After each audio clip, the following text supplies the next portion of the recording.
कहानी की शुरुआत लॉस एंजलिस के एक रेस्टोरेंट से होती है, जहां रात के 10 बज रहे होते हैं। वहां बैठे सभी लोग अपना खाना खा रहे होते हैं, लेकिन उनमें से ज्यादातर लोग फोन में इस कदर डूबे हुए हैं कि उन्हें अपने आसपास बैठे लोगों का कोई होश नहीं। यह एक ऐसा दौर था जब लोग सोशल मीडिया में इतने खो चुके थे कि उन्हें असली जिंदगी का ध्यान ही नहीं रहता था। हर मेज पर लोग बैठे थे, लेकिन एक दूसरे से बात करने की बजाय सबकी नजरें अपनी अपनी स्क्रीन पर टिकी हुई थीं। उन्हें न यह पता था कि उनके साथ कौन बैठा है और न ही यह कि उन्हें किससे बात करनी है। तभी अचानक एक अजीब सा दिखने वाला आदमी रेस्टोरेंट में दाखिल होता है, लेकिन पहले किसी का ध्यान उस पर नहीं जाता। वो खुद को इंट्रोड्यूस करता है और बताता है कि वह भविष्य से आया है। उसका नाम ओमड्यू है, लेकिन कोई उसकी बात पर ध्यान नहीं देता क्योंकि सब अपने फोन में बिजी हैं। यह देखकर वो एक टेबल के ऊपर कूद जाता है, जिससे सारा सामान नीचे गिर जाता है।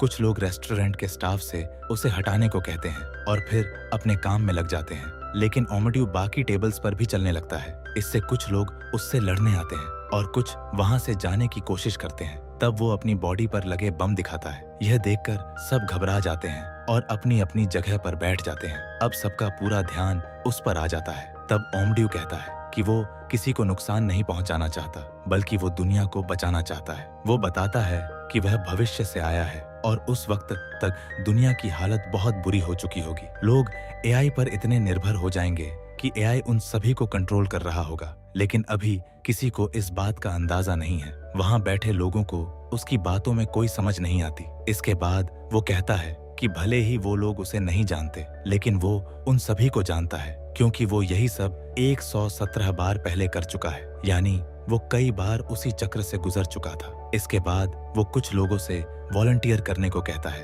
ताकि वो एक टीम बना सके जो उसके साथ दुनिया को बचाएगी। स्यूसेन नाम की एक लड़की सामने आकर उसमें शामिल हो जाती है। जब बाकी लोग नहीं आते तो वो स्कॉट, बॉब, मैरी, मार्क और जेनेट को जबरदस्ती अपनी टीम में शामिल कर लेता है। तभी इंग्रिड नाम की एक लड़की भी आती है, लेकिन उसे देखते ही ओमड्यू मना कर देता है। ऐसा लग रहा था कि वो उसके बारे में कुछ जानता है और इसीलिए उसे दूर रखना चाहता है। अचानक एक बोतल टेबल से नीचे गिरती है और इंग्रिड की तरफ लुढ़कती है। ओमड्यू इसे नियति का इशारा मानता है और बिना कुछ कहे इंग्रिड को भी अपनी टीम में शामिल कर लेता है। अब ये सब वहां से निकलने की कोशिश करते हैं, लेकिन पुलिस ने रेस्टोरेंट को चारों तरफ से घेर लिया होता है, क्योंकि एक सर्विस लेडी ने पुलिस को सब बता दिया था। ओमड्यू उन्हें बताता है कि सामने से जाएंगे तो पुलिस शूट करेगी और पीछे से जाएंगे तो पुलिस के कुत्ते हमला करेंगे, इसीलिए कोई दूसरा रास्ता ढूंढना होगा। लेकिन बॉब उसकी बात नहीं मानता और बाहर निकल जाता है। पुलिस उसे सच में गोली मार देती है। यहाँ से कहानी मार्क और जेनेट के पास्ट में जाती है, जो कुछ समय पहले हाई स्कूल में टीचर थे। जब मार्क पहली बार क्लास लेने जाता है तो देखता है कि सभी बच्चे फोन में लगे हुए हैं, जैसे उन्हें रील स्क्रॉल करने का काम दिया गया हो। मार्क एक लड़की का फोन देखने लगता है और गलती से उसे छू लेता है। उस लड़की के फोन पर एक पिरामिड का सिंबल उभर आता है और यही सभी स्टूडेंट्स के फोन पर होने लगता है। सभी बच्चे मार्क को घूरने लगते हैं, जैसे उसे मारने वाले हों। मार्क समझ जाता है कि फोन उन्हें कंट्रोल कर रहा है। वो जल्दी से वहां से भागकर जेनेट के पास आता है और सब बताता है। तभी वो स्टूडेंट्स क्लासरूम का गेट तोड़कर अंदर आने लगते हैं। मार्क और जेनेट एक इलेक्ट्रॉनिक गन का इस्तेमाल करते हैं और सभी बच्चों के हाथ से फोन गिर जाते हैं। फोन से कनेक्शन टूटते ही सभी बच्चे नॉर्मल हो जाते हैं। इस घटना से मार्क और जेनेट को एआई की खतरनाक ताकत का अंदाजा हो जाता है। वापस प्रेजेंट में स्यूसन उन सभी को टनल से बाहर जाने का रास्ता बताती है। यहाँ से कहानी स्यूसन के पास्ट में जाती है। कुछ समय पहले वो अपने बेटे डेरिन को स्कूल से लेने गई थी तो पता चला कि स्कूल में शूटिंग हुई है और कई बच्चे घायल हैं। वो परेशान होकर हॉस्पिटल जाती है, लेकिन वहां देखकर हैरान हो जाती है कि बाकी बच्चों की माएं बिल्कुल सामान्य हैं और अपने बच्चों को छोड़कर ट्रैफिक के बारे में बातें कर रही हैं, जो बहुत अजीब था। उनमें से एक महिला स्यूसेन को एक कार्ड देती है और बिना कुछ बोले चली जाती है। उसी रात उसके बेटे की मृत्यु हो जाती है। स्यूसेन बेटे को खोने का गम सहन नहीं कर पाती। काफी देर उस कार्ड को देखती रहती है और आखिर में उस जगह जाने का फैसला करती है, जो दरअसल एक कंपनी थी। वहां एक आदमी उसे बताता है कि वो क्लोनिंग तकनीक से मरे हुए लोगों को वापस ला सकते हैं। इसकी कुछ शर्तें हैं। जो क्लोन बनेगा वो दिखने में बिल्कुल डेरिन जैसा होगा, लेकिन उसके इमोशन असली नहीं होंगे और वो दिन में कई बार उनकी कंपनी का विज्ञापन करेगा। बेटे को वापस पाने की उम्मीद में स्यूसेन सभी शर्तें मान लेती है। क्योंकि वो शूटिंग सरकार की गलती से हुई थी, इसीलिए उस प्रोजेक्ट की फंडिंग भी सरकार कर रही थी। स्यूसेन से डेरिन में डालने वाले फीचर्स के बारे में पूछा जाता है, जैसे किसी रोबोट की डिजाइनिंग हो रही हो। कुछ दिनों बाद उसे बिल्कुल डेरिन जैसा एक लड़का दिया जाता है, जो असल में एक क्लोन था। उसे देखकर वो बहुत खुश होती है, लेकिन घर में डेरिन हमेशा फोन पर ही लगा रहता है और आने जाने वाले लोगों से उस कंपनी का विज्ञापन करता है। जब स्यूसेन उसे बाहर खेलने भेजती है तो वो अकेला खेलता है, जो बहुत अजीब लगता है। वो उसे क्लोन्स की एक कम्युनिटी में ले जाती है, जहां और क्लोन बच्चे थे। वहां कुछ पेरेंट्स उसे बताते हैं कि उनकी बेटी 4 साल पहले मर चुकी थी, लेकिन अब उन्हें कोई फर्क नहीं पड़ता, क्योंकि वो जानते हैं कि कंपनी नया क्लोन बना देगी। यह सुनकर स्यूसेन को बहुत अजीब और दुखद लगता है। जब किसी इंसान के जाने का दर्द ही खत्म हो जाए और उसे एक नए मॉडल से बदला जा सके, तो इंसानी रिश्तों की क्या अहमियत बचती है। कहानी वापस प्रेजेंट में आती है। टनल से बाहर आने के बाद ओमड्यूस सबको बताता है कि यहाँ से कुछ दूरी पर 9 साल का एक बच्चा एक ऐसा एआई बना रहा है जो पूरी दुनिया को कंट्रोल कर लेगा और इसी से दुनिया तबाह हो जाएगी। लेकिन उसके पास एक यूएसबी है जिससे उस एआई को कंट्रोल किया जा सकता है। उनके पास सिर्फ 60 मिनट हैं। वो उन्हें रास्ते में आने वाले खतरों के बारे में बताता है। तभी कुछ नकाबपोश लोग उन पर हमला कर देते हैं जो एआई ने भेजे थे। एआई ऐसे किसी भी इंसान को जिंदा नहीं छोड़ना चाहता था जो उसके कंट्रोल में नहीं था। बचने के लिए वो सब भागते हैं और एक पुरानी बिल्डिंग में जाकर छुप जाते हैं। ओमड्यू सभी को वहां रुकने को कहता है और खुद सही रास्ता देखने निकल जाता है। स्कॉट कहता है कि यही सही मौका है और उन्हें भाग जाना चाहिए, पर ओमड्यू वापस आ जाता है और कहता है कि जाना चाहते हो तो जा सकते हो, लेकिन जो मैं कह रहा हूँ वो सच है। फिर वो बताता है कि स्कॉट की जेब में 47 सेंट हैं और सच में उसकी जेब में उतने ही सेंट निकलते हैं। अब सब उस पर भरोसा करने लगते हैं और उसके साथ रुकने का फैसला करते हैं। वो लोग बिल्डिंग की छत पर जाते हैं, जहां एक बूढ़े आदमी को जगा देते हैं जिसे ओमड्यू ने मना किया था। वो बूढ़ा आदमी स्कॉट को मार देता है। ऊपर से एक शूटर हमला करता है और मैरी को गोली लग जाती है। ओमड्यू सबको कचरे के ऊपर कूदने को कहता है। सब कूदते हैं, लेकिन ऊपर से दीवार गिरने लगती है और इनग्रिड वहीं जम जाती है। ओमड्यू दौड़कर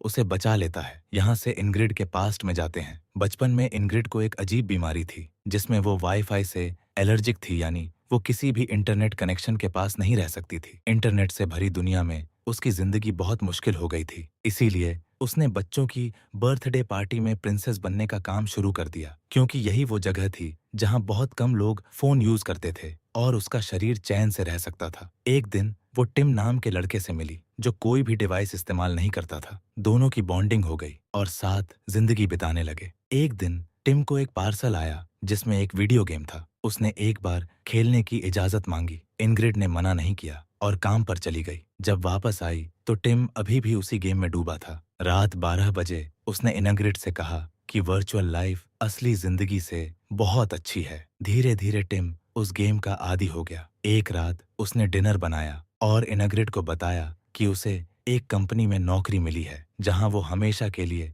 वर्चुअल दुनिया का हिस्सा बन जाएगा। इनग्रिड ने उसे रोकने की कोशिश की, लेकिन वो नहीं माना और उसे छोड़कर चला गया। इस तरह एआई ने उसकी पूरी जिंदगी बदल दी। कहानी वापस प्रेजेंट में आती है। इनग्रिड और बाकी सब उस बच्चे के घर के पास पहुंच जाते हैं। ओमड्यू बताता है कि यह पहली टीम है जो यहाँ तक पहुंची है। इससे पहले जितनी बार भी कोशिश की, यहाँ पहुंचने से पहले ही सब मारे जाते थे। इसका मतलब अब आगे क्या होगा वो नहीं जानता। इसीलिए वो सभी को घर के सभी कोनों को सील करने और खुद को सुरक्षित करने को कहता है। सब बैटल के लिए तैयार होकर बैठ जाते हैं। यहाँ सभी ओमड्यू से पूछते हैं कि वो एआई से कैसे बचा। वो बताता है कि उसकी माँ ने उसे कभी एआई का आदी नहीं बनने दिया। उसने उसे शहर से दूर एक बंकर में पाला। एक दिन उसे वहां एक डिवाइस मिला और उसने उसे एक बार इस्तेमाल किया। उसी से एआई को उसकी लोकेशन मिल गई। एआई ने बंकर पर हमला कर दिया और उस हादसे में उसकी माँ की मौत हो गई। तभी से उसका एक ही मकसद है कि दुनिया को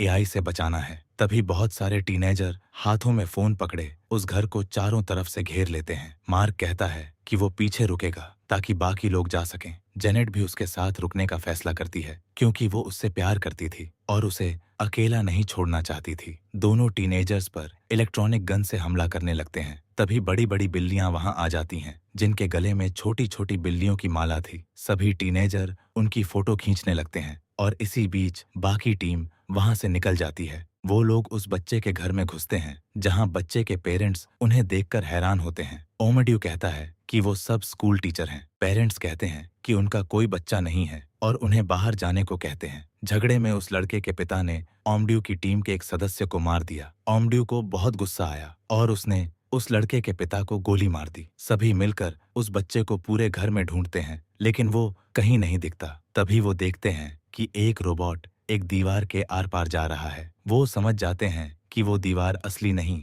बल्कि अस्थाई है। उसे तोड़ते हैं और उस कमरे में पहुंचते हैं जहां हर तरफ तारें बिखरी हुई हैं। एक बच्चा उन सब के ऊपर बैठकर लगातार स्क्रीन देखते हुए कोडिंग कर रहा होता है। इंग्रिड उस कमरे में नहीं जा सकती क्योंकि चारों तरफ इंटरनेट कनेक्शन था। स्यूसेन और ओमड्यू जाते हैं, उस बच्चे को आवाज देते हैं, लेकिन वो कोई जवाब नहीं देता। पास जाते हैं तो वो बच्चा ओमड्यू की तरफ देखकर चिल्लाता है। स्यूसेन उसकी गर्दन के पीछे बारकोड देखकर समझ जाती है कि वो एक क्लोन है। ओमड्यू उसे बेहोश कर देता है, लेकिन उसी पल सारे रोबोट सक्रिय हो जाते हैं और उन पर हमला करने लगते हैं, यहाँ तक कि तारें भी उन पर लपेटने लगती हैं। वो मजबूरी में उस बच्चे को वापस बिठा देते हैं। बच्चा फिर से कोडिंग शुरू करता है और सारे रोबोट निष्क्रिय हो जाते हैं। स्यूसेन अपने क्लोन बेटे डेरिन को कॉल करती है और उस सिस्टम का पासवर्ड मांगती है। जैसे ही वो उसे डालते हैं, यूएसबी लगाने का पोर्टल खुल जाता है, लेकिन ओमड्यू के यूएसबी लगाने से पहले ही सारी तारें उस बच्चे को घेर लेती हैं और एक तूफान जैसा बन जाता है। तारें स्यूसेन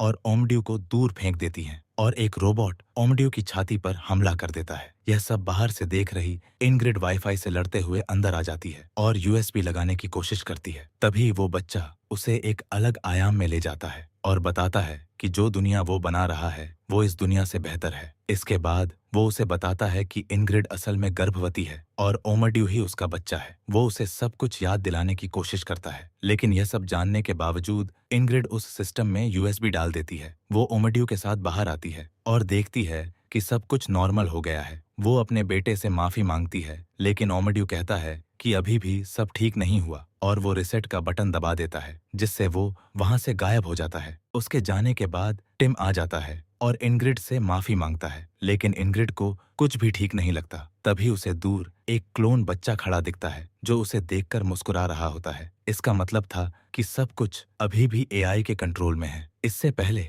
कि वो किसी को बता पाती, एम्बुलेंस आ जाती है और उसे ले जाती है। साथ ही एक बार फिर से फोन सभी लोगों को कंट्रोल करने लगते हैं। कुछ समय बाद इंग्रिड उसी रेस्टोरेंट में जाती है जहां यह सब शुरू हुआ था। वहां एक बार फिर से ओमड्यू आता है और इस बार वो इंग्रिड को टीम में शामिल कर लेता है। दोनों मिलकर एक बार फिर से प्लानिंग शुरू करते हैं। असल में ओमड्यू को पहले से ही पता था कि इंग्रिड उसकी माँ है और इसीलिए वो शुरू में उसे टीम में लेने से मना कर रहा था। वो उसे किसी खतरे में नहीं डालना चाहता था, लेकिन किस्मत ने उन दोनों को एक साथ लाकर खड़ा कर दिया। यह कहानी हमें यह सोचने पर मजबूर करती है कि अगर हम पूरी तरह से एआई और सोशल मीडिया पर निर्भर हो गए तो एक दिन हमारा पूरा कंट्रोल उनके हाथ में होगा। तब हम न अपने फैसले खुद कर पाएंगे और न ही अपनी जिंदगी खुद जी पाएंगे। जो इंसान अपने बच्चों, दोस्तों और रिश्तों को भूलकर स्क्रीन में डूब जाते हैं, वो धीरे धीरे एआई के हाथ का औजार बन जाते हैं। और यही